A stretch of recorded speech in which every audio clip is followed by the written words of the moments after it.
late 1993, the largest civil engineering project of this century will be complete. Eurotunnel, running under the English Channel between Great Britain and France, will be open for traffic. High-speed trains connecting Britain with the continent will start operating on an around-the-clock basis. Hi, my name is Dyke Messenger, president of Power Curbers Incorporated. Our company supplied equipment to the Eurotunnel on applications that had never before been attempted. 3 Power Curber 8700s were used to pour the concrete rail bed and sidewalks in the 2 running tunnels. We were awarded the contract in October of 1991, beating out 5 major competitors. Power Curbers designed, built, and modified the 3 machines in a 6-month period. At the same time, we met commitments to existing customers. The schedule was so tight that our French customer used one of the largest aircraft in the world to fly the machine from North Carolina to northern France.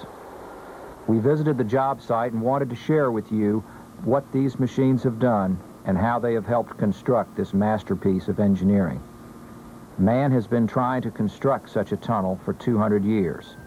Now it is happening, and it will change the course of history. I shot this video footage myself, so let me show you firsthand. We traveled to Calais, France, near the Belgian border, to the job site of Montcoco, our customer. This is the terminal where automobiles from France, headed to Great Britain, will wait to be loaded onto rail cars. At this same site, automobiles arriving in France through the tunnel will be directed towards the highway networks of Europe. The travel time through the tunnel is estimated to be 35 minutes.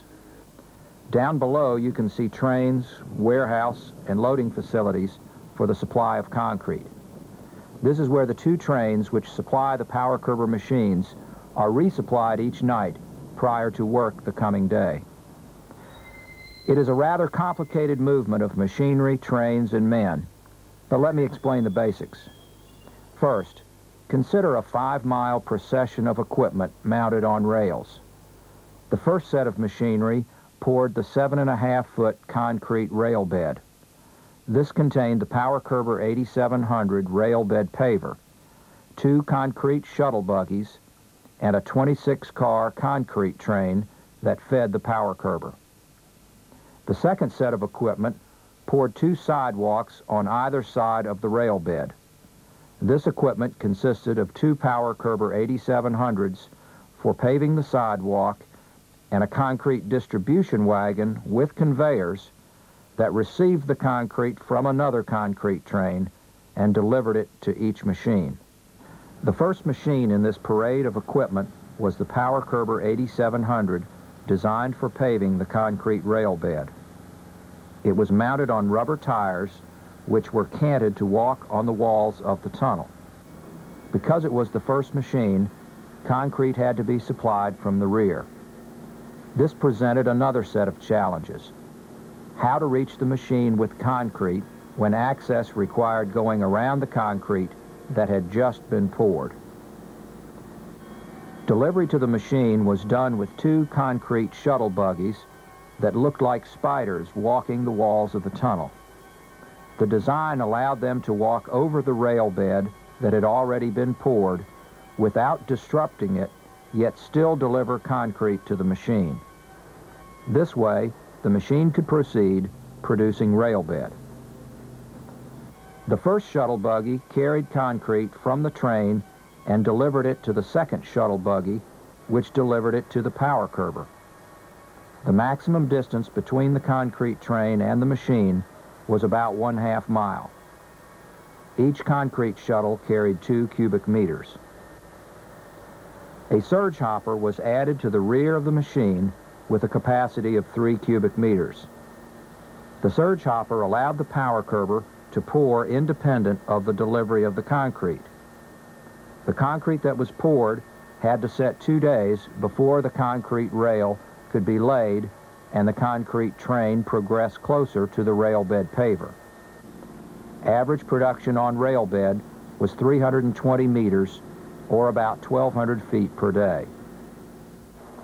About 3 miles behind the rail bed paver were the second and third Power Curber 8700s. These two machines were paving the two sidewalks adjacent to the train rail.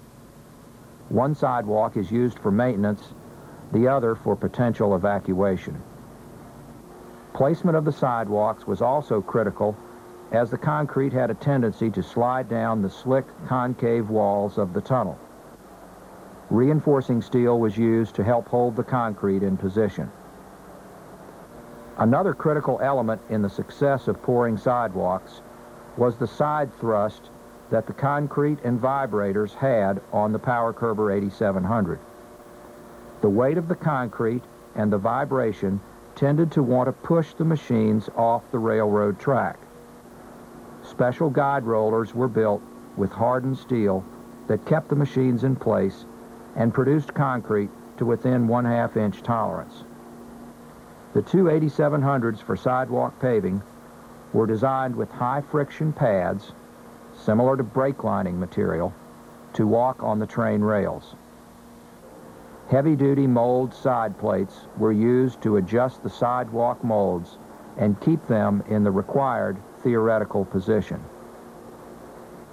Successfully pouring the two sidewalks simultaneously was achieved by a special distribution wagon that received concrete from the concrete train, divided the material equally, and conveyed it to each machine in equal quantities. With equal quantities of concrete mix, each machine could travel at approximately the same speed due to the fact that they had the same amount of material. The hopper on the machines was oversized to allow the machines to move independent of the conveyors and reduce the risk of spillage. The concrete distribution wagon was connected to the concrete train. This train was different from the train feeding the rail bed paver, as it had a continuous mixing plant, not a batch plant. It was capable of producing about 60 cubic meters an hour with a total capacity of 320 cubic meters. This train also had 26 cars. Each concrete train was operated by a computerized batching system. The distribution wagon was located between the two sidewalk pavers. While the sidewalk pavers were operating independently, the distribution wagon was being pushed by the concrete train. 3 people needed to communicate continuously: the 2 operators of the Power Curbers and the operator of the concrete train, who also ran the conveyors for the distribution wagon. Prior to the sidewalk machines leaving the staging area, the molds were cleaned, loaded onto the train, and carried into the tunnel. After arriving where the work was to begin, the molds were lifted from the train with a small jib crane and mounted onto the machines. At the end of the day, the molds were removed from the machine and mounted back on the train. The 2 sidewalk pavers, wagon, and train were pulled out of the tunnel for restocking prior to the next day's pour. Power Curber's customer, Manco Coal, hired a team of experienced slipform operators from Power Curber customers in France. A few men on each crew operated the Power Curber equipment and ensured that the slipform process was done accurately and with the required quality. Because the concrete mix was designed for high strength and early set, it did not provide the surface finish that you would typically see in slipform jobs. Hand finishing was required, and grout that escaped from around the mold was used to fill in small air pockets and voids. Polyurethane was placed immediately over the concrete as the machine moved forward. Power Curbers led the way in the Eurotunnel. The speed at which the concrete rail bed was laid allowed the train rail to be set quickly. With the finished rail installed, our customer could access the tunnel to finish other work on schedule. The project proves to the world that Power Curbers can design, manufacture, and service slipform machinery for any application. The Power Curber 8700 paves up to 16 feet wide and slipforms barrier up to 72 inches high. It also produces bridge parapet, irrigation dishes, and of course, curb and gutter. We have been building quality slipform machinery for more than 40 years.